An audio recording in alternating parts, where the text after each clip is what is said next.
정철진 경제평론가와 함께 경제 현안 짚어보겠습니다. 어서 오세요. 네, 안녕하십니까. 네, 안녕하세요. 지금 국내, 국외 다 좀 불안 요인이 있어요. 네. 국내적으로는 좀 정치적으로 불안하고 국외로 보면 일단 트럼프 2기 행정부 출범을 앞두고 있습니다. 그러다 보니까 내년도 우리나라 경제 성장률 1%대다 이런 전망이 나오고 있어요. 그렇습니다. 보통 이제 우리나라 한국의 경제 성장률을 우리의 한국은행과 기획재정부도 전망을 해서 발표를 하게 되고요. 또 세계 유수의 기관들도 우리 대한민국의 경제 전망들을 발표하지 않습니까? 먼저 한국은행이 내년도 우리 한국 경제 성장률을 1.9%대로 앞자리를 1%대로 이제 전망을 했거든요. IMF도 우리를 2%로 봤는데 한국은행이 이제 일자를 그렸다라는 것은 보통 한국은행과 기획재정부는 우리를 최근 좀 많이 좀 긍정적인 면을 부각해서 성장률 전망을 할 것 아니겠습니까? 근데 그때부터도 좀 굉장히 힘든 내년이 되겠구나를 생각을 했는데 지난 주말 거치면서 최상목 경제부총리가 이제 기재부의 본격적인 발표가 나온 건 아니지만 내년 한국 경제 성장률이 1%대일 것 같다라고 해서 한국은행과 궤를 같이 하는 그런 전망을 내놨고요. 노무라증권 같은 경우에는 턱없이 낮췄습니다. 아마 1%대 거의 중반대까지 우리 한국 경제 성장률 내년도를 좀 비관적으로 보고 있는 그런 상황인 것이고요. 여기에는 지금은 트럼프 2.0은 좀 많이 포함이 됐지만 이제 최근에 나왔던 계엄과 탄핵 이슈까지도 정교하게 반영된 부분은 아니거든요. 근데 이것까지 반영돼서 한 내년 1분기쯤에 나오게 될 부분들을 본다면 조금 더 우리가 정확하게는 볼 수 있겠으나 내년 한 해 그리 녹록치 않다라는 것을 또 알 수 있는 대목이었습니다. 지금 걱정이 많이 되는 상황이다 이렇게 보시는 것 네. 같아요. 그래서 정부가 대응 방안 논의를 했잖아요. 네. 방향이 어떻게 하겠다는 겁니까? 지금? 근데 쓸 수 있는 카드가 많지는 않죠. 오늘 최상목 부총리 같은 경우에도 이제 이야기를 본인 스스로가 1%다라고 언급을 하면서 일단 쓸 수 있는 방법은 다 쓴다. 대표적인 게 뭐가 있냐면 이제 많이 쓰는 방법이기도 한데 내년에 쓸 수 있는 정부 예산을 상반기 중에서도 앞에 전반기 1월부터 3월까지 미리 선집행을 하는 건데 오늘 발표를 좀 보면 전체 예산의 75%를 상반기에다 쏟아붓겠다. 그러니까 아마 상반기가 탄핵 관련한 불확실성이 가장 클 때 아니겠습니까? 그렇죠. 그래서 보통은 이제 50대 50으로 해야 되는 게 맞고 60%대 40%일 텐데 아예 75%를 이제 상반기에 예산을 다 투입을 하면서 최대한 경기 하방의 위험을 막겠다라는 게 있었고요. 아직 현 상황에서는 이제 추경에 대한 이야기를 할 주체가 없지 않겠습니까? 당국에서. 그래서 그 카드는 이제 언급을 안 한 것으로 알려져 있고 이건 이제 우리 재정 당국이 한 거고요. 행정부가. 한국은행도 아마 통화정책적으로 경기 부양, 경기 활성화에 좀 합류하지 않을까 이런 전망들 나오고 있습니다. 그러니까 그 통화 정책이라는 게 기준금리 내린다 맞아요. 이 말씀이신 거잖아요. 네. 그것도 그러니까 네. 뉴스 보시면서 한국은행이 왜 이래 할 텐데 한국은행이 이제 내년도 통화 정책을 이야기하면서 상당히 통화 완화 정책으로 가겠다라고 발표를 했습니다. 제가 왜 이 뉴스를 보고 우리 시청자분들이 왜 저래 하는 게 지금 환율이 오늘도 이야기를 하겠지만 조금 있다가 1,462원대, 60원대도 그냥 넘어섰거든요. 그런데 이런 상황에서 우리가 금리를 낮춘다. 이건 우리 스스로 우리의 통화 가치를 좀 약하게 만드는 행위거든요. 그러니까 아니 한국은행이 지금 환율을 보면서 저러는 거야 라고 할 텐데 한국은행 입장에서는 지금 외환시장의 문제와 내부의 경기 하강 위험 중에서 아마도 지금 내수 부진 경기 하강 위험을 훨씬 더 비중 있게 보고 있는 것 같습니다. 그래서 지난 주말에 나온 한국은행의 발표를 좀 보면 1월 16일 날 있잖아요. 아마 1월에 있을 한국은행 금통위에서 이 환율이 이런 원화 약세에도 불구하고 추가적인 금리 인하를 단행할 그럴 가능성도 좀 높아 보이는 상황입니다. 그러니까 1월부터 당장 금리 인하를 할 수 있다 이렇게 전망을 하시는 거예요? 네, 저는 그럴 것 같아요. 왜냐하면 그게 아니라면 이 엄중한 상황에서 굳이 그런 완화적인 통화 정책을 하겠다라는 한국은행의 의지를 밝힐 필요는 없거든요. 왜냐하면 그 이야기를 하면 안 그래도 힘든데 더 원화를 약하게 만들 수 있는 그런 행동 아니겠습니까? 네. 그럼에도 불구하고 그렇게 발표를 했다라는 것은 지금 정부는 정부대로 한국은행, 중앙은행은 중앙은행대로 내년 상반기, 특히 1분기 내에 경기 하방 위험은 어떤 식으로든 막겠다. 그런 모습을 좀 저는 읽었습니다. 그러니까 저희가 이제 기준금리 얘기를 할 때 뭐 물가 얘기도 하고 환율 얘기도 하고 뭐 경기 얘기도 하고 그랬었는데 네. 일단 정부든 한국은행이든 내년 상반기에는 경기부터 경기만 본것 살리겠다. 같아요. 그것만 맞습니다. 보겠다. 맞습니다. 네. 예. 지금 그런 상황인 예, 거네요. 근데 그렇습니다. 환율이 걱정이 안 될 수가 없어요, 지금. 예, 엄청 걱정이 네. 되죠. 지금 이제 1462원. 오늘 아마 장 초반 시작하면서 쭉 떨어지더라고요. 그래서 1455원대까지 밀어서 오늘은 좀 외환 당국이 좀 해내나 했는데 불과 몇 시간도 안 걸렸습니다. 이미 깨고 쭉 올라오면서 1460원. 실은 금요일 날 1459원 90전까지는 막아냈거든요. 근데 지금 60원의 벽도 그냥 뚫려 버려서 1460원, 62원대까지 함께 올라왔었는데 자, 우리 환율은 네. 우리가 항상 그런 얘기 하잖아요. 탄광 속의 카나리아라고 해서 한국 경제가 항상 뭐 불안할 때 가장 먼저 이제 탄광에 막 그 가스 찰 때 카나리아가 먼저 오는 것처럼 이제 그런 모습이었는데 1460원이라는 레벨을 간 것은 우리 역대 두 번째밖에 없었거든요. 한 번은 IMF 외환위기. 근데 그건 국가 부도 사태였고요. 그렇죠. 예, 두 번째가 2008년 말 세계 금융위기. 그거는 전 세계가 금융위기가 나서 막 흔들렸던 상황이었고요. 지금 명확한 이벤트적으로는 경제 위기와 그런 사건이 터지지 않았음에도 1460원 레벨을 역대 세 번째로 갔다라는 것은 지금 시장은 우리가 생각하는 그 이상의 위험을 먼저 선반영한다라고 볼 수가 있는데요. 다만 지금 원화 약세의 문제, 이 환율의 네. 급등 문제가 탄핵과 계엄 요 이슈도 분명히 있지만 조금 더 큰 것 같아요. 이게 무슨 얘기냐? 오늘 지금 위안화 있죠. 네. 달러 위안도 7.3이 중국이 지키려는 레벨인데 넘었더라고요. 지금 7.31 위안이니까 원화도 약세 때문에 난리가 났지만 지금 위안화도 어마어마한 위안화 약세 때문에 골머리를 앓고 있어요. 그러니까 이건 뭐 일각에서는 중국이 일부러 위안화 약세를 유도한다라고 하는데 그거 아니거든요. 지금 중국도 외환 보유고 정말 많이 털린 그런 상황이기 때문에 현재를 놓고 보면 아마도 이제 우리는 우리 입장에서 생각을 하겠지만 미중 간의 어떤 모종의 강력한 대결 구도가 아닌가. 이게 무슨 얘기냐면 미국 입장에서는 중국 위안화를 완전히 더 빨리 약화시켜서 좀 굴복시키고 싶어 하는 것 같아요. 특히 1월 20일 트럼프의 취임 이전에 한번 시진핑 주석한테 승기를 좀 잡고 싶은 그런 마음이 있는데 그러면은 미국은 안정하냐, 뭐 달러는 승승장구냐. 달러 레벨, 달러 강세는 미국에서 좋아라 하겠지만요. 지금 미국의 10년물 국채 금리가 4.63%인데요. 그러니까 금리가 그만큼 올라갔다는 네. 겁니다. 근데 이건 절대 미국도 안심할 수 없는 게 4.7% 레벨 넘어갔을 때 그때 생각해 보면 4.7, 4.8, 5.0 갔을 때 어떤 일이 있었냐. 아마 지금은 기억도 안 나실 것 같은데 SVB라고 실리콘밸리 뱅크 파산하고 미국의 6위권 은행이요. 그다음에 13위권 한 20위권 내 3개 은행이 다 파산한 게 금리 폭등에서 함께 유발됐던 거였거든요. 그러니까 지금 미국도 4.6% 레벨 수준은 그나마 인정한다고 쳐도 여기에서 달러가 더 강세되고 10년물이 채권 금리가 더 치솟아가지고 다시 4.7, 4.8 이러면 미국의 은행 또 미국의 상업용 부동산도 이제 같이 무너질 수 있는 그 정도까지 지금 미국의 고금리 문제가 커요. 그러니까 지금 우리는 막 우리 탄핵 계엄 여기에서 더 커진 측면도 있지만 크게 보면 저는 미중 간에 지금 트럼프 취임 전에 큰 대결이라고 보고 있어서 저는 이게 어떤 끝장으로 갈 그럴 측면도 분명히 그러니까 미국이 이기냐 뭐 중국이 버티느냐 뭐 이런 싸움도 있겠지만 지금 일각에서 나오는 게 둘이 어느 선에서는 이제 합의를 할 것이다. 뭐 여기 이제 나오는 게 뭐 제2의 플라자 합의처럼 해서 트럼프가 일부러 뭐 달러 약세를 하고 위안화를 강세로 만든다. 뭐 이런 얘기까지 좀 나오고 있어서요. 지금 우리의 환율도 우리의 환율 문제지만 정리하면 중국의 위안화도 거의 막다른 골목에 와 있다라는 것을 봐서 지금은 달러 패권, 달러 강세와 중국 간의 싸움이 터졌고 우리 원화 바스켓은 위안화랑 같이 들어가 있잖아요.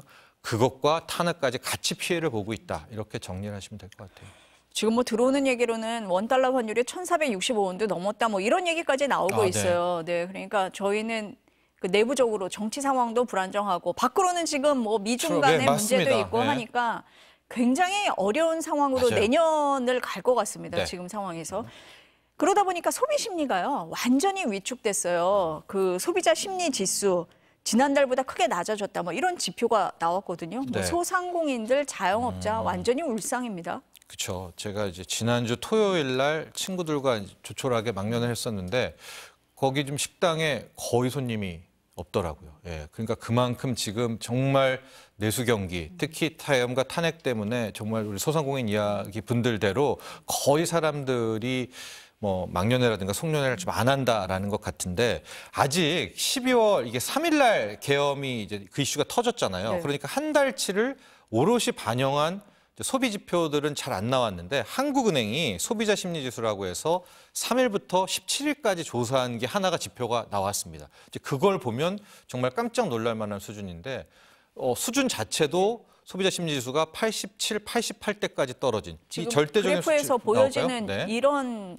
맞습니다. 뚝 떨어졌네요. 뚝 지금. 떨어졌죠. 네. 그러니까 저 절대 수치 자체도 낮은 데다가 저 소비자 심리 지수라는 건 이제 100 기준으로 위로 가면 경기를 소비 심리를 좋게 보고 밑으로 보면 나쁘게 보는 건데 추이가 굉장히 중요한데요. 저기 차이를 보시면은 한 13%포인트 되잖아요. 13포인트 정도 그렇죠. 되잖아요. 네. 저 정도를 한 달 새에 뚝 떨어진 게 과거에 두 차례가 있었는데 현재는 언제냐? 2020년 3월입니다. 그때 생각해 보시면 코로나가 코로나요? 1월, 2월에 터지고 으악해가지고 넘어갈 때 3월에 사람들 아예 외출 자체를 안 하면서 첫 번째 타격 받았을 때가 저 13주 저거보다 조금 넘어요. 그거고 그 가장 많이 떨어졌을 때가 2008년 말 금융위기 터지면서 그 10월, 11월, 12월 2009년 넘어갈 때 와장창 한번 소비가 무너졌거든요. 그러니까 그 두 번 이후에 역대 세 번째로 많이 떨어져서 저 계엄과 탄핵이 12월 한 달 동안에 얼만큼 우리 내수 경기에 더 치명타를 했는가, 입혔는가라는 것을 알 수 있는 그런 지표입니다. 이게 근데 12월 전체가 다 반영된 것도 지금 아니라는 말씀이신 거잖아요. 맞습니다. 네. 이제 그걸 좋게 보는 분들은 그 다음에 탄핵 소추안 통과되고 안정성을 찾았잖아라고 볼 수가 있을 텐데 그 뒤에 소상공인들 얘기 들어보면 이제 그게 완벽한 불확실성 해소는 아니잖아요. 아니죠. 이제 가부는 네. 헌법재판소 가고 해야 되는 게 이제 내년 적어도 상반기까지를 본다라고 한다면 아마 한 달 전체가 나왔을 때는 훨씬 더 나쁜 소비 내수 관련한 지표가 나오지 않을까 이런 예상이 되고 있고요. 폐업자 수가 뭐 사상 최다 이거 작년 겁니다. 작년에 뭐 정말 역대 사상 가장 많은 폐업이 있었는데 현 추세로라면은 올해도 뭐 정말 또 한 번의 기록을 경신할 정도로 지금 소상공인 분들, 내수 경기, 자영업자 분들은 정말 엄혹한 힘든 하루하루를 보내고 있습니다. 주식시장도 어려운 것 같아요. 뭐 미국은 역대급 호황이다 뭐 이런 얘기를 하는데 네. 우리는 어떻습니까?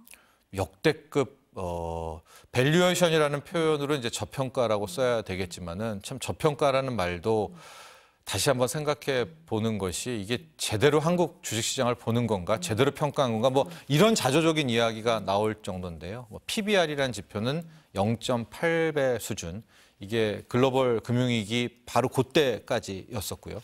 그 다음에 이제 PER이라고 해서 주가 수익 비율을 이제 시장 전체, 상장 기업 전체에 대비를 하거든요. 비교도 할 때 7.7배, 8배가 안 됩니다. 그러니까 현재 우리 증시는 8년치의 프리미엄도 안 주고 있고요.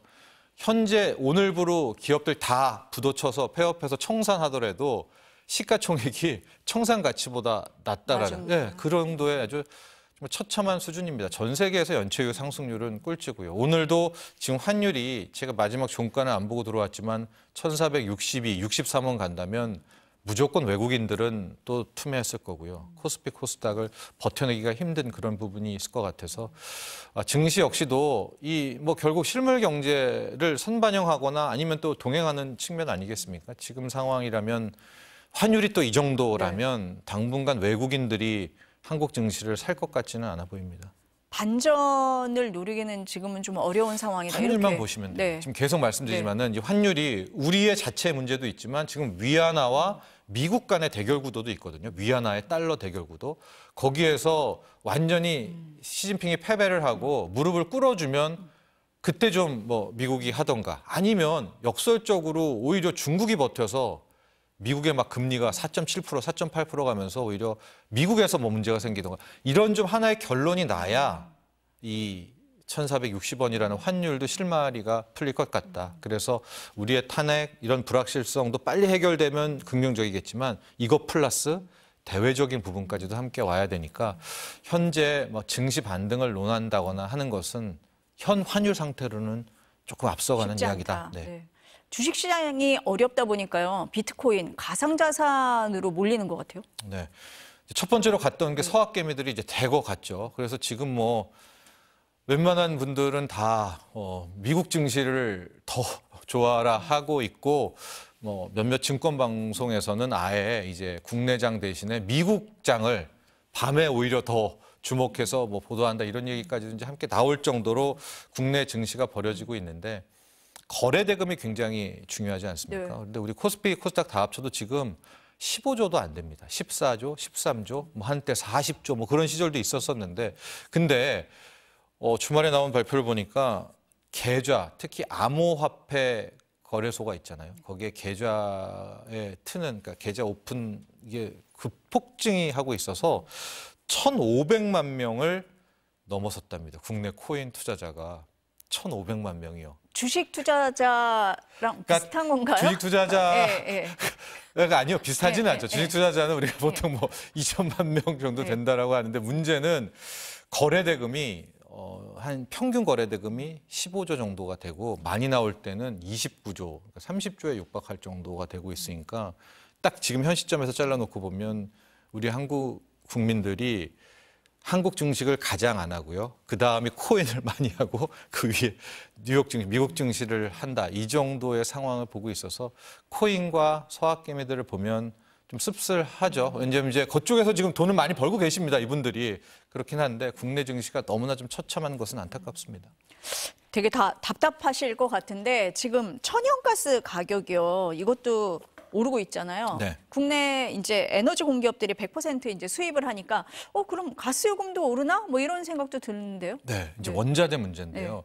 지금 그래도 우리가 좀 버틸 수 있었던 게 유가가 거의 한때 뭐 WTI 기준으로 배럴당 120, 130달러 가려고 했던 것이 70달러 선까지 떨어졌기 때문에 지금 유가가 그나마 안정이어서 하루하루 버티고 있었고 천연가스도 그 2022년에 우크라이나 사태 터졌을 때 대폭등했잖아요. 뭐 그때는 톤당 9달러도 갔던 것이 톤당 뭐 1.8달러, 2달러까지 폭락하면서 좀 한숨을 돌렸는데 아직 유가는 안 움직이고 있는데 천연가스 가격이 급등, 즉 폭등세입니다. 최근 3개월 반 동안에 거의 60% 이상 천연가스 가격이 튀어오르고 있거든요.